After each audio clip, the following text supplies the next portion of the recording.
Stop hiding back!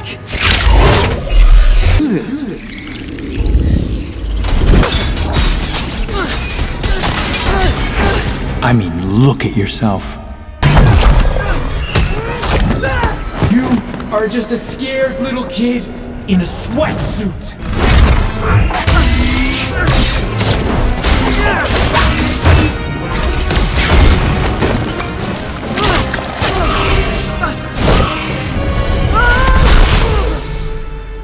Kamusta kayong lahat? Nandito na naman tayo sa Filipino Chill Recap. Habang nasa isang school trip, tinawag si Peter Parker para sa isang misyon, at kinailangang lumaban mag-isa laban sa mga puwersa ng kalikasan na nagbabalakwasakin ang mundo. At ngayon, pag-uusapan natin ang version 3 superhero film na tinatawag na Spider-Man: Far From Home.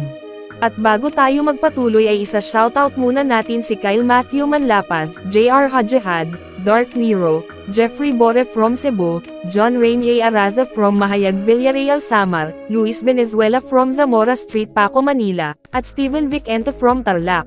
Maghanda na kayo dahil sa mga spoilers na darating.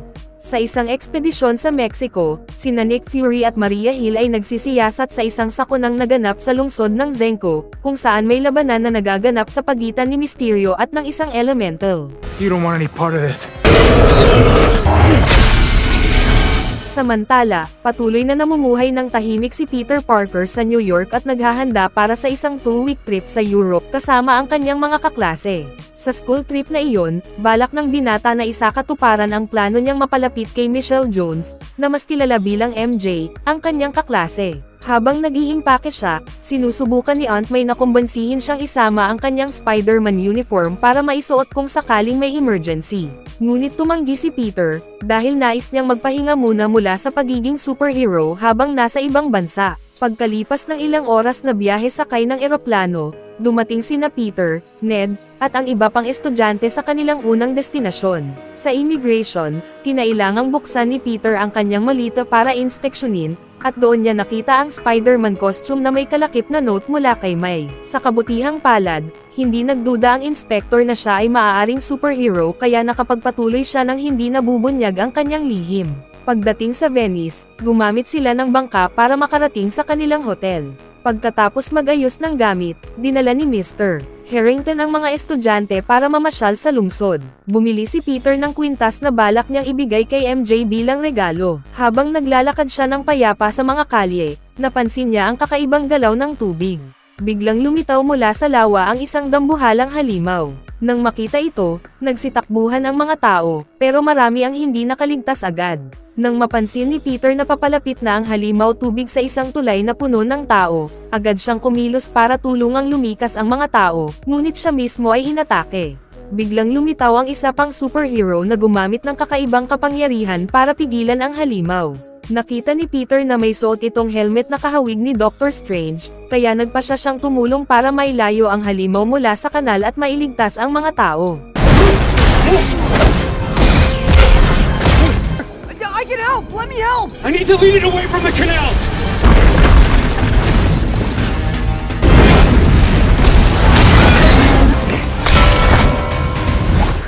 Sa gitna ng laban, napabagsak ng halimaw ang isang tore ng simbahan.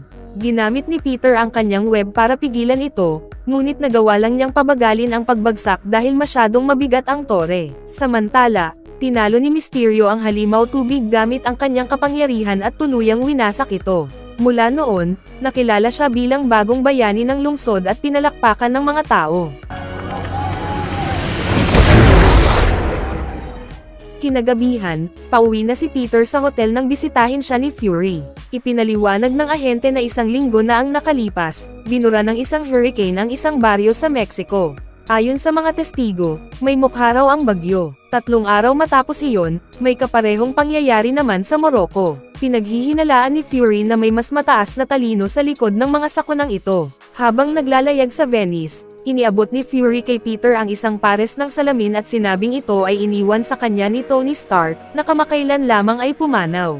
Dinala siya ni Fury sa isang lihim, natagwan kung saan naroon sina Maria Hill at si Beck, ang tunay na pangalan ng superhero na nagligtas sa Italy kanina. Ipinahayag ni Beck na siya ay mula sa isang parallel na realidad sa Earth. Ipinaliwanag niya na ang mga elementals na umatake sa iba't ibang bansa kamakailan ay isinilang mula sa mga itim na butas at binuo ng 4 na pangunahing elemento, hangin, tubig, lupa, at apoy. Ayon kay Mysterio, umatake na ang mga nilalang na ito sa kanyang mundo noon at sa bawat laban ay lalo silang lumalakas. Dahil kay Beck, 3 sa mga halimaw na ito ang nawasak nitong nakaraang linggo, at isa na lang ang natitira, ang elemental ng apoy. Ito ang pinakamalakas sa lahat at responsable sa pagkawasak ng kanyang planeta. Ayon sa mga satellite, nilito ito sa lungsod ng Prague sa loob ng 48 oras, at ang kanilang misyon ay tuluyang lipulin ito. Hiniling ni Fury kay Peter na tumulong, ngunit tumanggi ang binata na sumama sa kanila at nagpasya na lang na magpatuloy sa biyahe kasama ang kanyang barkada. Kinaumagahan, imbes na dalhin ng klase sa Paris gaya ng nasa itinerary, ibinunyag ni Mr. Harrington na binago ng travel agency ang ruta papuntang Prague kung saan mananatili ang mga estudyante ng 2 araw. Agad na naisip ni Peter na si Agent Fury ang may kagagawa ng pagbabagong ito, pero wala siyang magawa kundi sumakay sa turbos kasama ang kanyang mga kaklase. Habang nasa biyahe, sinubukan ni Peter ang salamin na iniwan sa kanya ng yumaong mentor. Doon ipinakilala ang sarili ni Edith, isang augmented reality defense at security system na ginawa ni Tony Stark. Ipinahayag ni Edith na hawak niya ang buong global security network na nilikha ng Stark Industries, kabilang na ang defense satellites at access sa lahat ng pangunahing telecommunication networks. Makalipas ang ilang oras sa kalsada, tumigil ang grupo para magbanyo at doon nakilala ni Peter ang isang agent na kasamahan ni Nick Fury na may tungkuling tiyakin na hindi matutunton sa Europe si Spider-Man. Ibinigay ng babae kay Peter ang isang bagong uniforme bago siya bumalik sa bus. Kinagabihan, nakipagkita si Peter sa natitirang miyembro ng koponan at sinabi niyang magbabantay siya sa tore ng katedral habang hinihintay ang pagdating ng elemental. Kapag lumabas ang halimaw ng apoy, ipapaalam niya ito kay Mysterio at magtutulungan sila para talunin ito. Pinakamalaking alalahanin ni Peter ay baka malagay sa panganib ang kanyang mga kaibigan dahil sa kanya, dahil kung wala siya, sana ay nasa Paris ang barkada niya, malayo sa lugar ng atake. Para mapakalma ang binata, sinabi ni Mysterio na ang kailangan lang gawin ni Peter ay kumbansihin ang mga kaklase na manatili sa loob ng gusali ng ilang oras. Tiniyak niya na magiging ligtas ang lahat. Sa tulong ni Edith, nakakuha si Peter ng mga tiket para sa isang opera concert, para masigurong nasa ligtas na lugar ang grupo habang nagaganap ang labanan. Bago umalis si Spider-Man para sa misyon, inimbitahan siya ni MJ na umupo sa tabi niya. Naisip ni Peter na iwan na lang ang laban para makasama ang dalaga, ngunit muling naputol ang kanyang plano nang tumawag si Fury sa pamamagitan ng communicator at sinabing hihintayin siya sa napagkasunduang lugar. Nakita ni MJ na palihim na lumabas ng gusali si Peter kaya sinundan niya ito, kasunod ang kaibigan niyang si Betty. Alam ni Ned ang tungkol sa labang magaganap, kaya sumunod din siya sa mga dalaga para masigurong ligtas sila. Sa parehong araw, may malaking pista sa lungsod kaya siksikan ang mga tao sa kalsada. Alright, I'm in position. Energy spiking. We have seismic activity. Okay, he's here! Beck, are you ready? On your lead, Spider-Man. Biglang lumitaw ang elemental ng apoy at sinimulang wasakin ang syudad, habang sina Betty at Ned ay naipit sa tuktok ng Ferris wheel. Nang makita ang halimaw, nag-team up sina Mysterio at Spider-Man para pigilan ito, pero kaya ng nilalang na sumipsep ng anumang material kaya walang atake na sapat para mapabagsak ito sa isang hampas lang. Nagpasabog ang halimaw ng bitek sa lupa at nagsimulang bumagsak ang Ferris wheel. What is that? Agad tinulungan ni Peter ang kanyang mga kaklase, habang sinabi ni Beck na may plano siyang tapusin ang laban. Matapos magpaalam kay Peter, nag-ipon si Mysterio ng napakalaking enerhiya at tinusok ang katawan ng elemental, handang isakripisyo ang sarili para wasakin ito. Sa kabutihang palad, nakaligtas siya sa pagsabog at inimbitahan ni Fury na sumali sa Europol headquarters sa Berlin. Kinagabihan, matapos ang matagumpay na misyon, inimbitahan ni Beck si Peter na mag-dinner sa isang restaurant. Nag-usap sila tungkol sa teknolohiyang salamin na iniwan ni Tony Stark. Determinado si Peter na ipagpatuloy ang buhay bilang isang normal na kabataan na walang bigat ng responsibilidad na iligtas ang mundo, kaya ipinasa niya ang kontrol ng Edith kay Beck, naniniwalang mas magagamit nito ng mas mabuti ang teknolohiya. Matapos makawala sa presyon na maging susunod na Tony Stark, nakahinga ng maluwag si Peter at nagpaalam kay Beck para puntahan si MJ. Ngunit pag-alis ng binata, agad na pinatay ni Beck ang holographic system na itinanam niya sa restaurant at ipinagdiwang ang pagkakamit ng kanyang plano. Ang totoo, si Beck at ang grupo ng siyentistang kasama niya ay pawang dating empleyado ni Tony Stark, na lahat ay may galit sa kanya sa iba't ibang dahilan.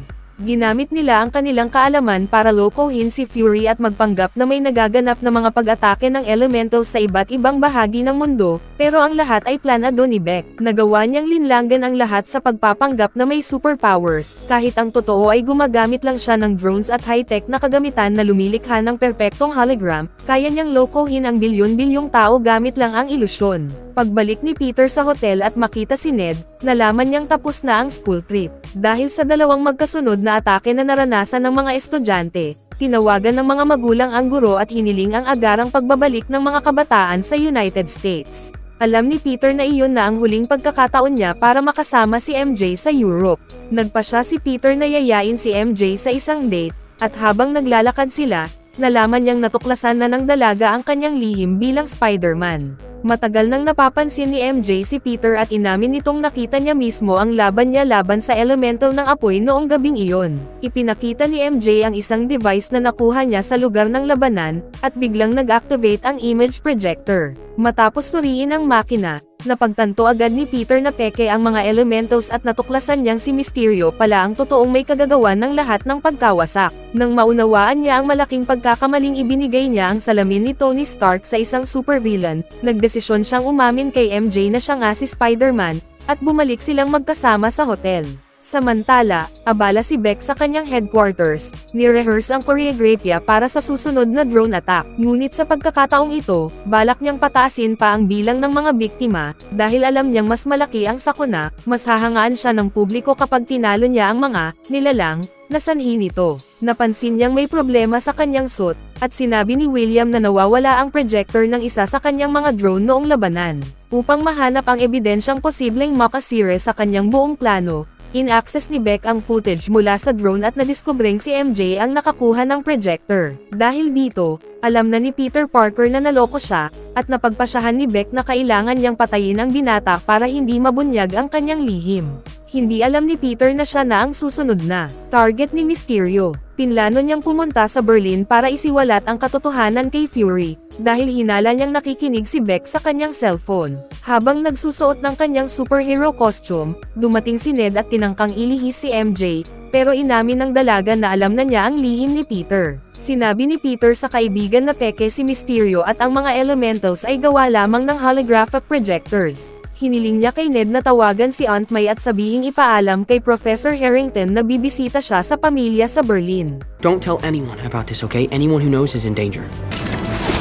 Kinabukasan, nakarating si Peter sa Germany at sinalubong siya ni Fury na dinala siya sa opisina nito. Doon, ipinaliwanag niya ang lahat ng natuklasan niya kagabi, ngunit napagtanto niyang naloko siya. Ang lugar na kinaroroonan niya ay isa ring ilusyon ni Beck. Ipinakita ni Mysterio na nadismaya siya sa pagtataksil ni Peter, dahil naniwala siyang magkaibigan sila. Nang makita ang mga hologram ni Mysterio na papalapit, sinubukan ni Peter na umatake pero na-disorient siya ni Beck at matinding bagbog ang inabot niya hanggang sa mahulog siya mula sa gusali. Nakabalik siya sa realidad, ngunit agad siyang tinugis ng mga drone at muling naging target ng mga ilusyon ni Mysterio na ginamit ang kanyang pinakamalalim na takot at sakit para guluhin siya. Hindi na niya matukoy kung alin ang totoo at alin ang ilusyon, kaya hindi siya makalaban ng maayos. Ang tanging magagawa niya ay umiwas sa bawat atake para lamang mabuhay. Natapos lang ang bangungot nang dumating si Fury at binaril si Beck. Nilapitan siya ng ahente at tinanong kung sino pa ang nakakaalam ng katotohanan tungkol kay Mysterio. Pagkasagot niya, nagpakita ang tunay na Beck at napagtanto ni Peter na muli siyang naloko. Dahil dito, nalaman niyang ang kanyang mga kaibigan ang bagong target ng kontrabida at nanganganib silang mapatay anumang oras. Ngayong hawak na ni Beck ang lahat ng impormasyon na kailangan niya, nagawa nitong tanggalin si Spider-Man sa laban at pina-run over pa siya ng tren. Hindi niya alam na nakaligtas si Peter at nawalan lang ng malay matapos sumakay sa tren. Pagmulat niya, natagpuan niyang nasa loob siya ng isang Dutch Municipal Containment Unit. Takot at gulat, agad niyang binasag ang kandado at nakatakas sa selda. Ilang minuto matapos iyon, nakatagpo siya ng isang lokal na residente at nanghiram ng telepono para tawagan si Happy. In-access ni Happy ang lokasyon ni Peter at agad na nagpadala ng jet para sunduin siya. Labis ang ginhawa ni Peter nang makita ang isang kakampi matapos ang lahat ng pinagdaanan niya. Sinubukan niyang mag-isip ng paraan para maitama ang kanyang mga pagkakamali, ngunit lalo siyang nataranta nang maalala niyang nanganganib pa rin ang kanyang mga kaibigan dahil sa kanya. Napansin ni Happy na lubos ng wasak ang kalooban ng binata, kaya sinubukan niya itong pakalmayan at sinabing tutulungan siya. Matapos ayusin ni Peter ang lahat, chinek niya ang social media ng isa sa mga kaklase niya at nalaman niyang nasa London sila. Kaya hiningi niya kay Happy na dalhin siya roon habang nag-a-assemble siya ng bagong Spider-Man costume gamit ang makabagong kagamitan sa loob ng jet. Samantala, sinabi ni Maria Hill na may malakas na electromagnetic pulse na nadetect mula sa London, at inutusan ni Fury si Mysterio na imbestigahan kung saan ito nanggagaling. Ngayon na kontrolado na ni Beck si Edith, may unlimited na supply na siya ng drones at humiling siya ng napakarami para lumikha ng napakalaking bagyong sasakop sa malaking bahagi ng lungsod. Kasama sa plano ng kontrabida ang pagpatay sa mga kaibigan ni Peter habang nagaganap ang atake. Pero bago tamaan ng kidlat ang boss, nagawa ni Mr. Harrington na ilayo ang mga estudyante. Habang winawasak ang malaking bahagi ng syudad, lumitaw ang isang halimaw na gawa sa ulap sa tulay, at lumapit ang hologram ni Mysterio para harapin ito. Alam ni Peter na ilusyon lang iyon, kaya sumakay siya sa jet ni Happy at lumipad sa ibabaw ng nilalang para hindi siya makita sa mga kamera. Habang nakikipag-usap si Fury kay Beck sa comms, napansin niyang naloloko lang siya at naghanda na para makialam. Pero nang makita niyang papalapit si Peter sa halimaw, mas naging kumpiyansa siya na kaya ng binata itong talunin. Pagbagsak sa loob ng katawan ng halimaw, natuklasan ni Spider-Man ang mga drones na bumubuo ng ilusyon. Ayon kay Beck, ginawa raw iyon mula sa pinagsamang kapangyarihan ng lahat ng elementals. Pinagdugtong ni Peter ang mga drones gamit ang web at ginamitan ng electric shock para i-short circuit ang mga projector, kaya nagsimulang mabasag ang ilusyon. Sinubukan niyang habulin si Beck pero tinamaan siya ng isa sa mga drones. Inutusan ni Beck si Edith na ipadala ang lahat ng drones para patayin si Spider-Man. Sa oras na iyon, naglanding si Happy sa gitna ng lungsod para iligtas sina Ned at MJ, pero nang makita niya ang mga ito, sumabog ang jet niya at napilitan siyang baguhin ang plano. Habang nagpapadala si Beck ng napakaraming drones para habulin si Peter, siya naman ay tumutugis kina Happy at sa mga kabataan. Sinundan sila ng kontrabida hanggang sa makarating sa isang museo. Gamit ang kamera sa drone, nakikita ni Beck ang bawat galaw nila kaya kinailangan ng grupo ng plano para ilihis ang atensyon nito. Ibinagsak ni Betty ang isang suit of armor para makaagaw ng pansin at inatake ito ni MJ gamit ang isang medieval na sandata. Habang walang patumanggang nagpapaputok ang drone, tumakbo ang grupo papunta sa vault at nagtago doon dahil makapal ang pader at kayang protektahan sila. Pero hindi iyon sapat para tigilan ni Beck ang pag-atake. Habang sinusubukan ng isang drone na sirain ang pinto ng vault, ipinagpatuloy ng kontrabida ang panghuhuli kay Spider-Man. Sa kabila ng walang tigil na pag-atake, nagawang iwasan ni Peter lahat ng bala at wala siyang tinamaan. Pero pagdating niya sa tulay, nagulat siya ng tamaan ng malalakas na sound blasts na nagtulak sa kanya at sa mga sasakyan sa lawa. Pag-ahon mula sa tubig, kinuha niya ang isang kalasag para protektahan ang sarili mula sa bala habang naghahadjust ng bomba para sirain ang mga drones. Ang pangunahing layunin niya ay hulihin si Beck, dahil alam niyang iyon lang ang paraan para matigil ang atake at maiwasan ang mas maraming masasaktan. Pero nang matagpuan siya ni Spider-Man, inutusan ng kontrabida si Edith na atakihin siya. Nakipaglaban si Peter para mabawi ang salamin. Muli siyang natrap sa isang ilusyon, pero ginamit niya ang kanyang spider sense para makatawid sa pasilyo na binuo ng mga drones nang hindi tinatamaan. Matapos sirain ang karamihan sa mga drones, nabasag niya ang ilusyon at si Beck mismo ay aksidenteng tinamaan ng sariling armas. Sa huling sandali ng kontrabida, nagsisi siya sa lahat ng kasamaan na ginawa niya at ibinalik ang salamin kay Peter. Pero ang eksenang ito ay isa lang palang ilusyon, dahil ang totoong siya ay hindi basta-basta sumusuko. Dahil sugatan na siya, ito na ang huling pagsubok niya para baligtarin ang laban sa kanyang pabor. Pero nang mabawi ni Peter si Edith, napagtanto ni Mysterio na wala na siyang pag-asa. Pagkatapos isuot ang salamin, ipinabalik ni Peter ang lahat ng drone pabalik sa kalawakan. At bago pa siya harapin, namatay si Beck mula sa tama ng bala. Nang mapagtanto niyang na-deactivate na ang mga drone, binuksan ni Happy ang pinto ng vault, at tumakbo si MJ sa kalsada para hanapin si Spider-Man. Nang makita niya ito, agad niya itong niyakap, at nakahinga ng maluwag si Peter nang malaman niyang ligtas ang lahat ng kaklase niya. Pagkatapos, ibinunyag ni MJ na binigyan siya ni Happy ng kwintas, at naiinis si Peter dahil hindi niya ito naibigay ng personal. Sa sobrang tuwa, hinalikan siya ng dalaga at inamin na matagal na pala siyang may gusto kay Peter, bago pa niya mapaghinalaan na siya si Spider-Man. Matapos ipahayag ang kanyang nararamdaman sa kaklase, umalis ang dalaga para hanapin ang iba pa nilang kaklase, habang si Peter ay naglakad sa kabilang direksyon. Kinabukasan, nagsimula ng maging magkasintahan sina Peter at MJ, at magkahawak kamay silang bumalik sa United States. Pagkakita muli ng kanyang tiyahin, labis itong natuwa nang marinig na maayos ang lagay ni Peter, at dinala siya pauwi. Pagdating niya sa bahay, nadiskubre niyang magka-date na si Happy at ang kanyang tiyahin. Muli siyang lumabas at tumawid sa lungsod suot ang kanyang Spider-Man costume para hanapin si MJ. Sa huli, mas gumanda pa ang lahat kaysa sa inaasahan niya bago ang biyahe, dahil bukod sa muli niyang nailigtas ang mundo, kasintahan na rin niya ngayon ang babaeng matagal na niyang pinapangarap. Ano sa tingin mo ang masasabi mo sa pelikulang to? Ay comment mo lang sa baba. At kung nagustuhan mo ang video, huwag kalimutang mag-like at mag-subscribe na kung hindi ka pa nakasubscribe. Pindutin na rin ang notification bell at like button para sa marami pang movie recap katulad nito, at mag-iwan ng comment down below. And as always, thank you for watching.